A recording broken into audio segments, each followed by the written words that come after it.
Salut très chers collègues, salut très chers abonnés, j'espère que vous pétez la forme. Voilà, nous sommes de retour sur Jinkunga Tutoriel. Nous allons continuer nos séries de formations. Voilà, nous allons achever donc la même poutre qu'on avait étudiée la semaine dernière.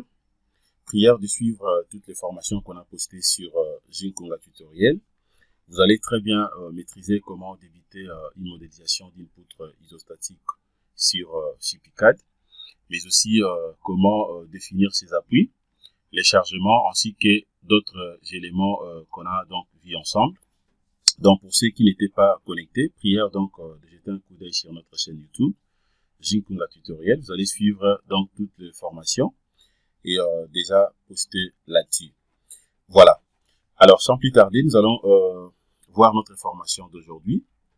Alors aujourd'hui, compte tenu de justement des questions reçues, je vais vous montrer comment interpréter les résultats des efforts MNT, c'est-à-dire moment, effort normal ainsi que l'effort tronçon, d'une poutre en béton armé avec CPCAD.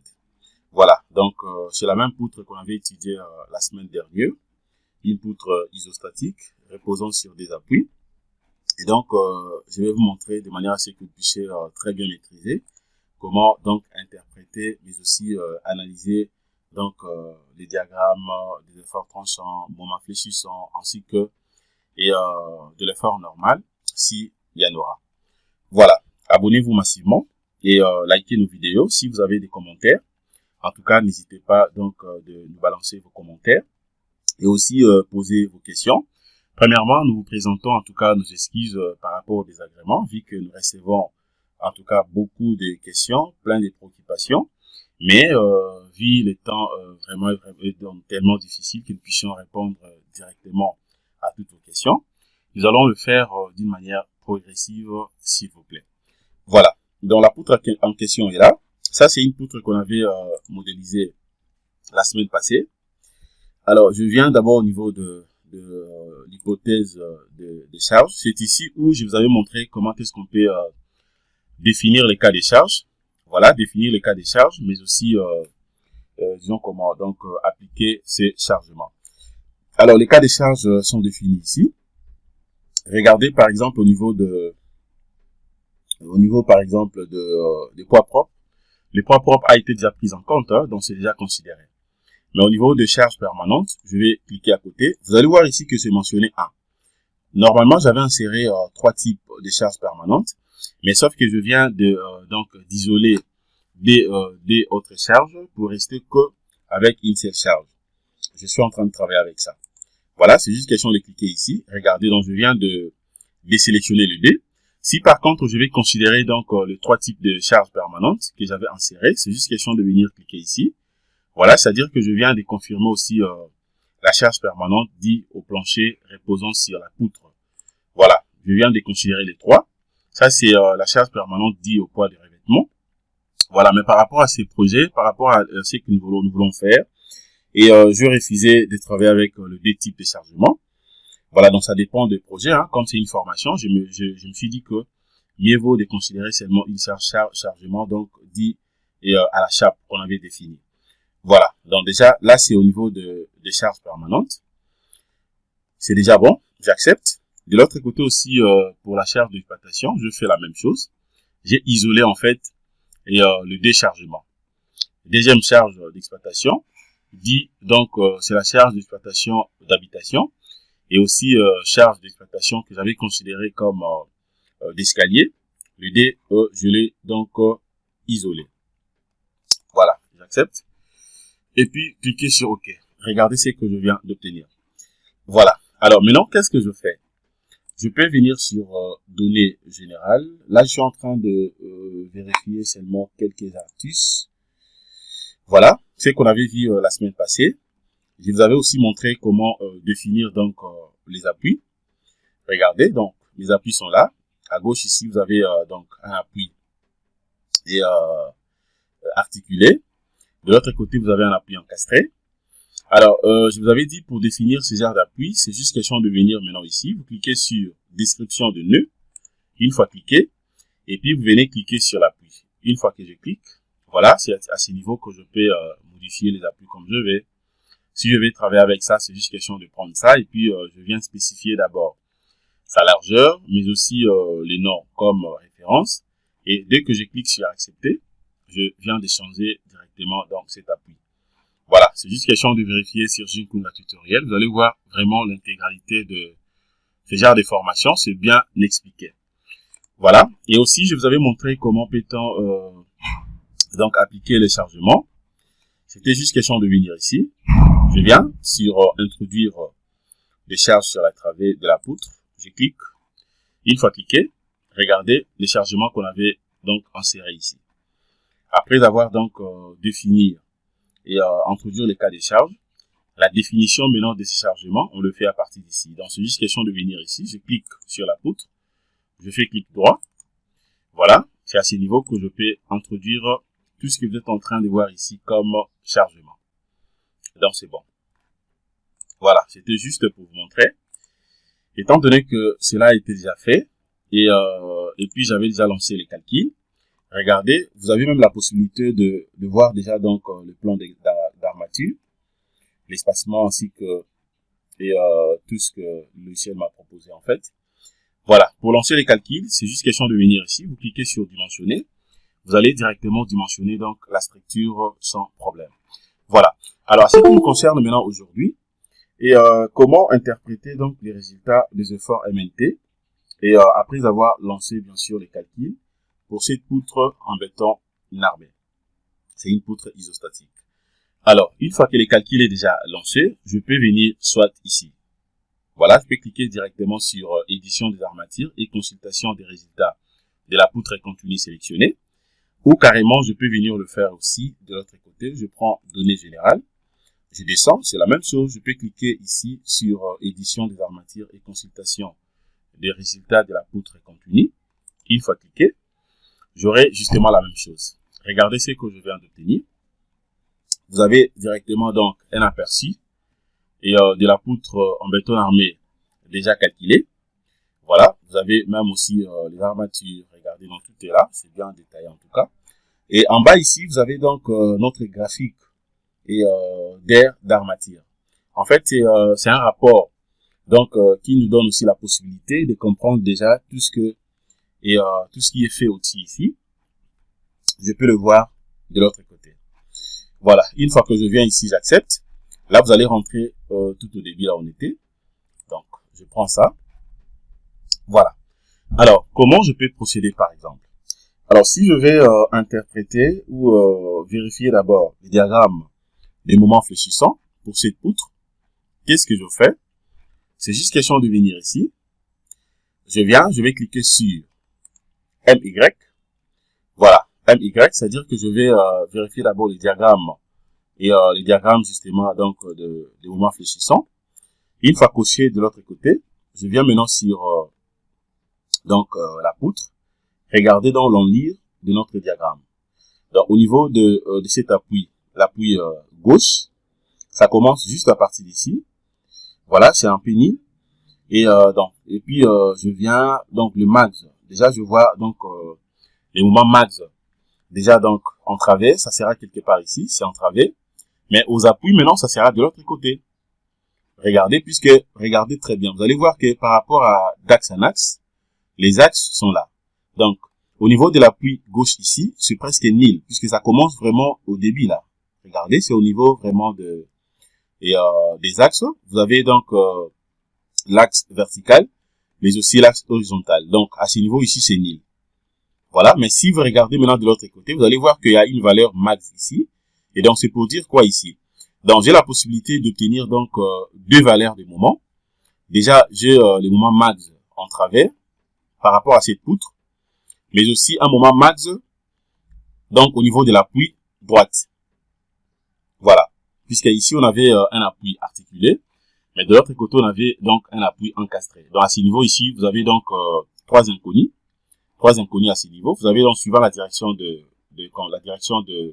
la direction verticale, la direction horizontale, mais aussi vous avez les moments. Donc c'est à ce niveau ici que on a donc le moment max au niveau de l'appui. Donc c'est ça l'interprétation. Alors maintenant, à ce qui concerne le valeur, je vais donc vous montrer très bien ce que je viens de dire à travers donc le valeur, de manière à ce que nous puissions analyser directement. Donc, pour le faire, c'est juste question de venir ici. Je vais cliquer sur afficher le valeur max. Voilà, je clique une seule fois. Une fois cliqué, regardez ce que je viens d'obtenir. Voilà, exactement, c'est ce que je viens de vous dire là-dessus. Vous allez remarquer que à ce niveau ici, du côté donc gauche, au niveau de l'appui articulé gauche, c'est nil. Voilà, c'est nil. Voilà, mais tandis que déjà entravé ici, j'ai une valeur max donc de 24,20 kN. Voilà, donc le max ici, ça fait donc le moment max entravé, ça fait donc 24,20 kN. Mais le moment max aux appuis maintenant, j'ai trouvé une valeur négative. Ça fait moins 33,90 kN que je peux prendre, je peux considérer comme en valeur absolue par exemple. Donc je peux prendre ça 33,90 kN par mètre.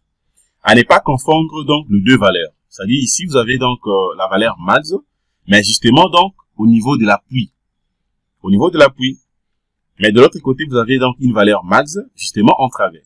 Donc si je vais par exemple dimensionner ou je vais par exemple calculer soit et les plans d'armature de cette poutre en main, c'est-à-dire je vais considérer tout simplement donc les deux valeurs que vous êtes en train de voir ici. Je vais considérer premièrement la valeur max en travers. Je vais calculer d'abord avec ça. Voilà, dans les AS. Je vais calculer ça en fonction de ça. Et maintenant, de l'autre côté aussi, je vais calculer les AS à travers donc la valeur max de l'appui de moins 33,90 kN que je vais considérer comme une valeur que je peux prendre donc en valeur absolue. Voilà, donc c'est ça. Alors, et à part ça, maintenant, qu'est-ce que je peux aussi vérifier pour ce qui concerne les moments? Alors, si je vais, par exemple, bon, je peux d'abord cliquer comme ça. Si je vais décaler le diagramme des moments fléchissants, une fois que je clique ici, vous allez voir que le dé sera directement décalé. Voilà, à ce qui concerne dans l'enlire, vous avez donc justement l'enlire de premier diagramme au niveau, bien sûr, dans entravé, c'est un tout petit peu décalé, avec les diagrammes au niveau justement de l'appui. Donc ça, c'est justement pour bien voir et le valeur, au cas où la visibilité n'était pas vraiment du tout bonne, vous pouvez le faire comme ça. Voilà, donc je peux cliquer. Alors, je vais cocher aussi côté donc le point des moments nil. Voilà. Une fois que je clique, regardez maintenant ces niveaux ici. À ces niveaux, donc, vous avez la possibilité au moins de vérifier déjà dans les côtés les côtés dans du point et du moment nil. Justement, par rapport à cette distance, la distance, ça fait de 92,8. Mais ce qui est beaucoup plus important, je pourrais aussi vous montrer comment peut-on consulter donc la valeur des moments à une distance qui varie. C'est comme si vous vérifiez donc sur notre chaîne YouTube Jinkunga Tutoriel, vous allez voir que pour les cas de poutres, je vous ai montré comment vérifier la valeur des moments à une distance qui varie. Par exemple, à x qui est égal à 1 mètre, x qui est égal à 0,50 mètres, ainsi de suite. Donc, c'est la même chose aussi avec le logiciel CP4. Donc, vous avez cette possibilité-là, en tout cas, de le faire. Voilà, c'est pour cela que j'avais dit que le logiciel CIP aussi, c'est un logiciel très très puissant pour les ingénieurs. C'est juste question de bien comprendre sa fonctionnalité et aussi l'interprétation de résultats. Alors, comment maintenant je peux consulter donc le valeur qui varie? Et donc, je viens d'abord ici. Je vais cliquer sur consulter le valeur. Voilà. Maintenant, je viens ici pour défiler. Alors, si je rentre juste au début là, vous allez voir que, voilà, juste au début, vous allez voir que là, c'est nil. Vous voyez? C'est presque nil. Donc, à x qui est égal à 0 mètre, donc juste au début là, la valeur donc my est égale à 0 kN. C'est pour cela que je vous ai dit, la valeur des moments donc au niveau de cet appui gauche est nil, donc c'est 0. Mais au fur et à mesure que je vous lis, je suis en train de défiler ça. Regardez en bas ici, regardez aussi ces rapports, les graphiques. Regardez, donc je vais chercher par exemple à une distance qui varie. Je prends, si je prends par exemple à une distance de combien? De 0,20 mètres. La valeur des moments ici est égale à combien? La valeur des moments que je suis en train de voir ici, ça fait donc 0,87 kN mètre. Vous voyez? Voilà. Donc je peux évoluer maintenant. Je peux évoluer. Je m'en vais d'abord jusqu'ici. Voilà. au milieu, là, ça fait 24,15 kN. Voilà, donc, à une distance, je cherche d'abord le 2 mètres. À 2 mètres, ça sera égal à combien? Voilà. À 2 mètres ici, ça fait, la valeur des moments est égale à 22,05 kN. Voilà. Donc, c'est en utilisant donc cet onglet que vous aurez donc la possibilité de vérifier la valeur des moments à une distance qui varie. Donc, vraiment, c'est très, très simple à faire. Voilà. Et puis maintenant, je peux aussi voir quoi? Ça, c'est les sous, donc, les portiques. Voilà. Alors, je peux voir encore quel élément. Voilà. Donc là, déjà, c'est bon.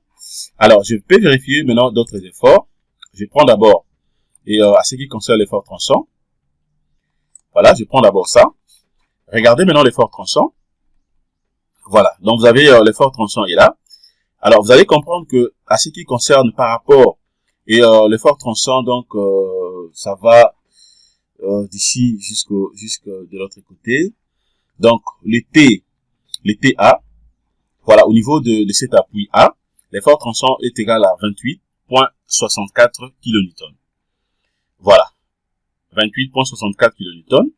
Mais tandis qu'au point B ici, l'effort tranchant, ça fait moins 46,46 kN. Voilà, donc ça, je peux prendre ça en valeur absolue. Donc, entre les deux, si je vais considérer le max, je dirais que je peux soit considérer ça, mais je prends ça en valeur absolue, donc ça sera 46,46 kN. Donc, voilà. Donc, c'est vraiment simple. Et, donc, les valeurs max sont là. Vous avez donc deux valeurs. À ce qui concerne donc l'effort tranchant. Voilà. Si vous voulez peut-être changer aussi sa couleur, c'est simple. C'est juste question de venir ici. Vous faites clic droit et puis vous allez changer comme vous voulez. Voilà. Et donc, si je vais vérifier aussi à une distance qui varie, comme j'avais fait pour les cas des moments, c'est juste question de cocher, puis je viens ici, je commence à défiler. Voilà, je commence à défiler, je vais chercher d'abord à 2 mètres. 2 mètres, voilà. À 2 mètres, ça fait combien? À 2 mètres, ça fait combien? Voilà, vous avez donc la valeur, donc, ici, en bas. Voilà. Alors, je peux vérifier aussi par rapport à l'effort normal. Voilà, vous allez voir ici que l'effort normal est nul. Exactement, ça c'est correct, puisque vous allez remarquer que donc suivant la direction horizontale, en fait, on n'avait pas introduit donc de valeur. Il n'y avait absolument rien. Donc cela est nul. Donc c'est vraiment correct. Exactement, c'est comme seulement dans Robot Structural Analysis. C'est pour cela je vous prierai en tout cas les ingénieurs et de bien maîtriser aussi le logiciel CP4 à ce qui concerne surtout l'interprétation, puisque c'est très très très important. Puisqu'un ingénieur, il ne suffit pas seulement de dimensionner un projet, mais il faut vraiment que vous puissiez être très très mis à mesure de bien interpréter donc tout ce que vous êtes en train de voir devant l'écran. L'idéal est que, avant d'utiliser n'importe quel logiciel de calcul des structures, vous devez dorénavant maîtriser d'abord les calculs des structures à la main. D'autres notions préliminaires aussi, de la richesse de matériaux, ça va vous aider de manière à ce que vous puissiez très bien comprendre comment est-ce qu'un logiciel fonctionne. Alors déjà, je vais vous annoncer donc du CP là. On aura donc des formations aussi en calcul des structures à la main, de manière à ce que vous puissiez comprendre comment est-ce que donc ça fonctionne. Voilà. Et puis je viens de l'autre côté. Voilà. Je peux vérifier aussi suivant donc le MT. Vous allez voir que tout est là, donc c'est bon. Alors j'espère que vous avez très bien suivi ce que je voulais vous montrer. Et donc, alors si je peux aussi, je vais afficher le valeur, par exemple de Z. Voilà, donc tout est là. Voilà, je crois que nous sommes arrivés à la fin de notre formation concernant ce qui était notre formation. Je peux cocher même les tout. Si je cocher les tout ici, vous allez voir, regardez maintenant. Voilà, j'espère que vous avez bien assimilé.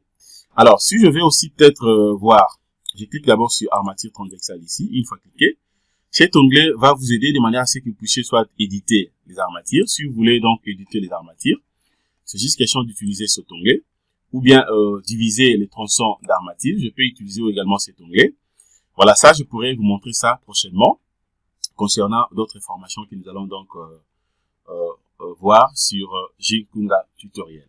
Voilà, merci de votre disponibilité. C'est que je vais vous demander, abonnez-vous massivement, commentez donc ces vidéos de manière à ce que vous puissiez permettre à YouTube de bien poster ou placer toujours nos vidéos en première position. Et aussi, si vous avez des questions, des préoccupations, prière de le faire parvenir. Nous allons donc intervenir au moment opportun. Voilà, merci de votre disponibilité. Passez une excellente journée. Au revoir.